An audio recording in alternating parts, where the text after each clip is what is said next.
Good evening, class. My name is Maurice White. I am the extended content teacher in Franklin County Schools in North Carolina. Today, we will be talking to Miss Michelle Jones. Miss Jones is a retired North Carolina Board Certified Special Education Master Teacher.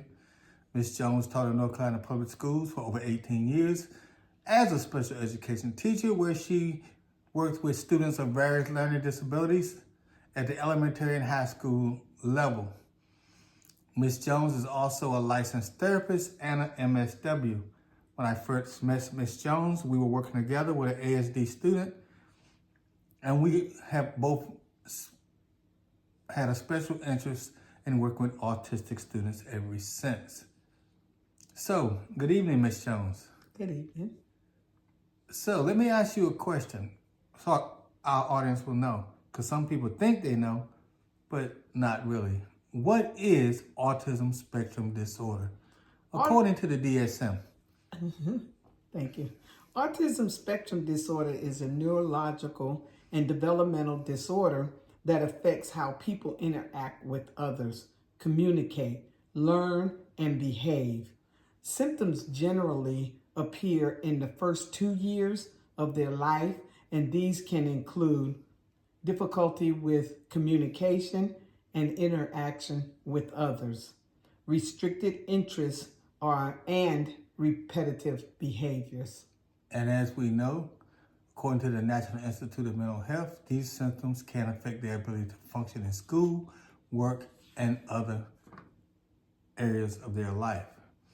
The area that we'll be addressing tonight, the question we will be addressing, rather, is the effect of dual diagnosis of autism spectrum disorder and attention deficit hyperactivity disorder on learning in the general education classroom. But as we move forward, now that we know what autism is, Ms. Jones, can you explain to our audience what is ADHD, or attention deficit hyperactivity disorder? Yeah, ADHD is a neurological disorder, usually first diagnosed in childhood, and often it'll last through adulthood. Children with ADHD may have trouble paying attention, controlling impulsive behaviors, and generally this will show up in classroom environments and sometimes in the home environment. Also, Ms. Jones, so that our audience will be able to follow our discussion, can you tell us what comorbidity is? Yes, comorbidity is defined as the co-occurrence of more than one disorder in the same individual. So how does a comorbid diagnosis of autism and ADHD affects a student's ability to learn in the classroom? Yeah, these diagnoses have some crossovers in their effects in learning.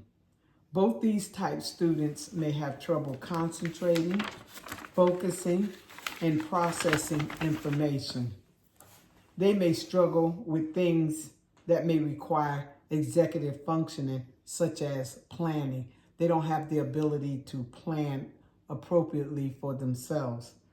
They also have trouble with problem solving, time management, and self-regulation behaviors.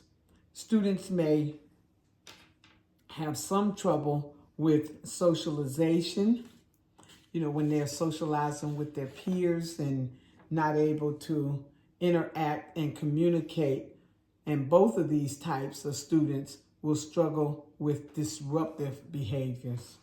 And we both can be a witness to that, because even though they may not intend to do so, the very fact that their inability to be still or to stay in a assigned area can be very disruptive and very hard to maintain classroom management with these things going on. Absolutely. And if you remember our student, it was very funny that the student that we started working out together, how he would during classroom, we had to teach him to wait his turn, because whenever the teacher would ask a question, he would just blurt out the answer. Exactly. And the other students would be like, yes, be changing their answers because they know that he knew what he was talking about, but he didn't understand that he had to wait his turn and not to blot out answers. So he didn't understand that structure of the classroom. And because we work with that student as well as a host of other students, we learned that certain strategies and certain things had to be put in place. So if we could just take a few moments, and I can ask you this question: are there strategies for the general education teacher who's struggling with classroom management and keeping things going in the classroom while at the same time to give this student what they need? Are there strategies for teachers and other stakeholders that they can use to help these students? Yeah, absolutely. There are plenty of strategies. There's plenty of resources out there for teachers. Go on the website. You can look up one website. Autism Speak says on their website that even the best teachers struggle and can have unsure thoughts about how to teach and support their students properly that is diagnosed with autism. Some even struggle to understand autism. So stakeholders have to be willing to do the research and seek help. As I said, go on the website, do your research, go out there. There are quite a few evidence-based practices for teachers and stakeholders to use to help these students. They can find these at the Center for Disease and Control website, Autism Speaks website, and a host of other websites. But they must be willing to put in the work and do the research and be flexible in their approach in teaching. Amen. That's a mouthful, that last part you said. Be flexible in their approach to teaching, because our students are quite capable of learning, some of them better than our general ed students.